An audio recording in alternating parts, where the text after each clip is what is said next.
Hello, our friends. Today we are going to learn about the history of pottery while making pinch pots from air dry clay. You will need the following supplies: air dry clay, a piece of wax paper, a toothpick, a foam brush, and some Mod Podge glue. Before we begin, let's learn a little history about pottery. So, what is pottery? Pottery is created by shaping clay from the earth into a desired form or shape, and then firing or baking the clay to solidify this form. This makes the clay hard, but also more fragile. Throughout the world, archaeologists have been performing digs to discover clues about ancient civilizations. The nice thing about pottery is that it is so very hard that even when broken into tiny, small pieces, it will still take hundreds of thousands of years before it begins to break down and disintegrate. By uncovering these hidden treasures in the earth, scientists have been able to compare and contrast civilizations throughout the whole world. Currently, the oldest pottery that we have found in the world is located in a set of caves in northern China.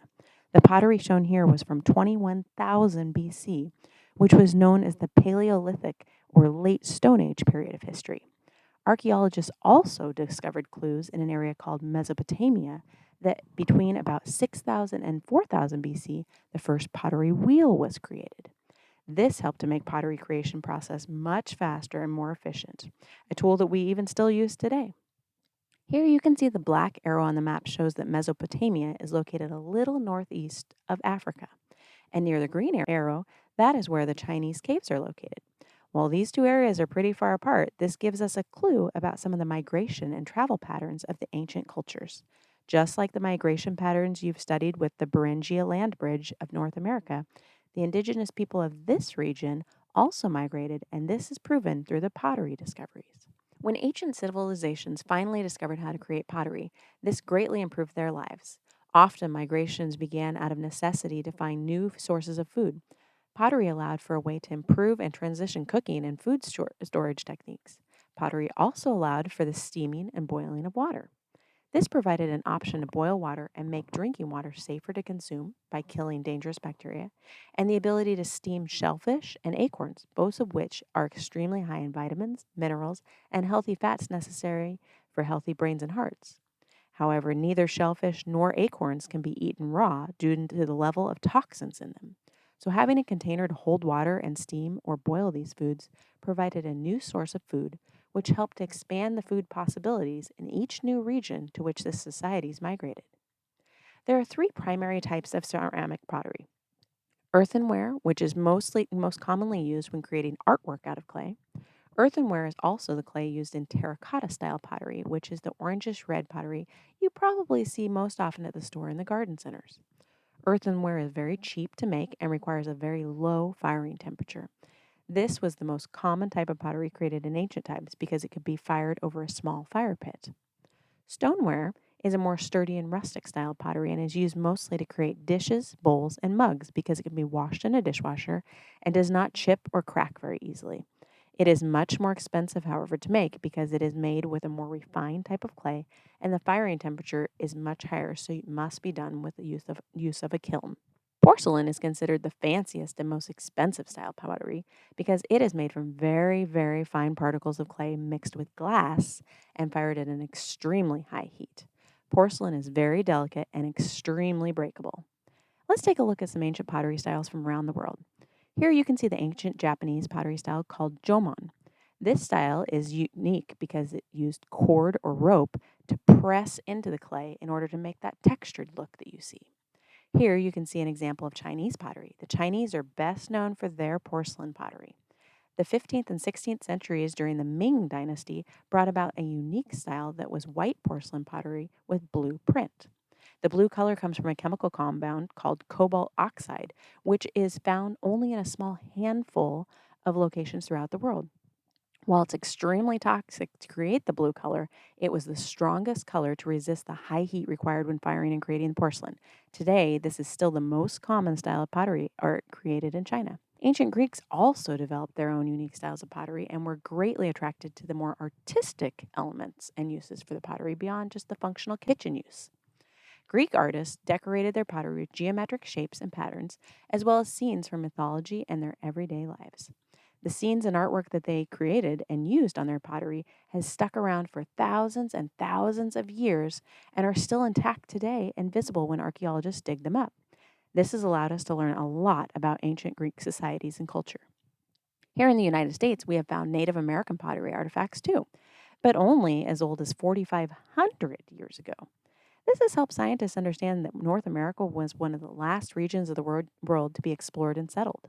Many Native American tribes created their own styles and design techniques that were special and unique to their individual tribes.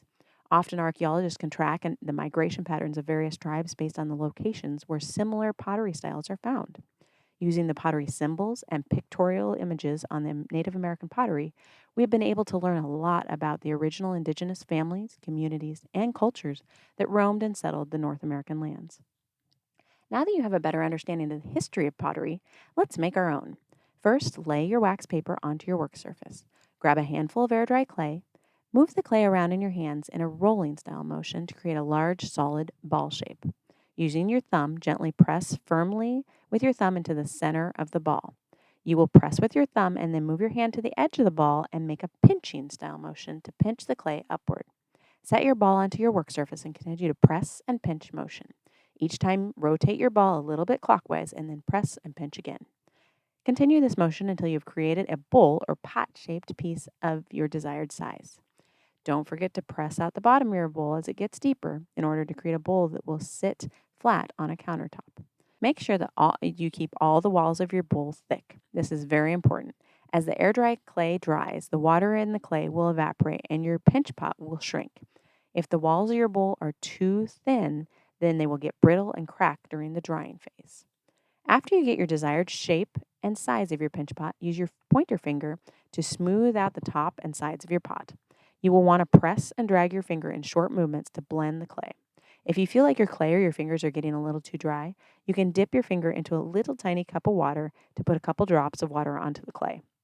Don't use too much water, however, or your clay will get really mushy and messy. Continue smoothing the clay on both the inside and outside of your bowl until it's very smooth on the surface. You may want to pinch the walls of the pot to keep them at an even and equal thickness all the way around the pot. Once you're finished, now decide which design you want to use to decorate your pot. Here are some examples of Navajo Indian pottery designs. Feel free to pick some of these or create your own. To make your designs, first you will need to grab your toothpick. Using your toothpick, carefully draw designs on your pot. Tilt your toothpick at an angle rather than drawing with your point straight on. Remember, you don't want to push your toothpick clear through the wall of your pot, and tilting it to the side will help to make sure that you are careful with this. Be very gentle with your pot. Since they aren't dry yet, the shape can still change if you squeeze your pot too hard. Once you are finished designing and decorating your pot, place it back on the wax paper. This is all you can do for today. Let your pot dry for about 1 or 2 days. Once your pinch pot has dried, it will be hard to the touch and you'll be ready for the final step, glazing. We will be using Mod Podge to glaze our pottery. Since air dry clay reacts with water, the Mod Podge will seal and protect and preserve your artwork so that you can enjoy it for years to come. Using your foam brush, gently wipe away loose pieces of clay from your pinch pot by using a brushing motion. Make sure to brush the whole inside and outside of your pot. When you're done, grab your Mod Podge. Using your foam brush, paint the Mod Podge onto your clay pot. Mod Podge is a glue-like adhesive, so make sure that you are doing this step with your clay pot on your wax paper. If you accidentally get a little Mod Podge on your counter or other surface, use warm soapy water to clean it up before it dries. Even though the Mod Podge is white, it will dry clear. Feel free to place a thick layer of Mod Podge onto your pot and cover the whole top, inside, and outside of your pot, but don't do the bottom yet. After you have covered the top, sides, and inside of your pot, set it back onto the wax paper and let it dry. Make sure to close your Mod Podge container. After about an hour or two, come back and finish painting the Mod Podge onto the bottom of your pot, and then let that dry too. When you're all done, make sure to wash your foam brush with warm soapy water and save it for future projects. Once your entire pot has been covered in Mod Podge and the whole thing is dry, you will have a beautiful piece of homemade pottery that you can use for years to come. Thank you for making art with me today and have a wonderful and artsy rest of your day.